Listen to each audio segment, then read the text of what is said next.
Ibig sabihin na kung may kapamilya, pwede mo masabihin hindi rin, kasi, ang gusto. Diba, hindi rin yun, that's unhealthy for your family members. Tagalog. Pro Diba? Tagalog kasi may vlog. Hindi healthy yun.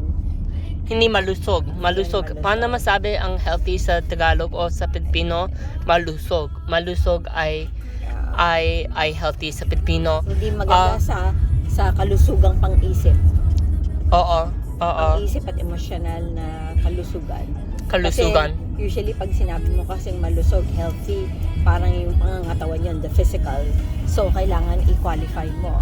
So, kalusugan ng Kasulugan. pag-iisip, emotional. Diba? Kasi pag usually, pag malusog, sinabi malusog, it's the physical. Parang malusog. ka-arawan. Malusog na katawan. So, minsan nga, yun yung parang Positive. Positibo. instead na sabihin na mataba ka, malusog ka. Ang lusog mo ibig sabihin mataba ka. Alusog. Malusog ka ngayon Malusog ka na. Ibig sabihin mataba ka ngayon Joe serves. Malusog ka ngayon. Opo. He said that, Opo. Mataba ka ngayon. that's why he developed early cataract.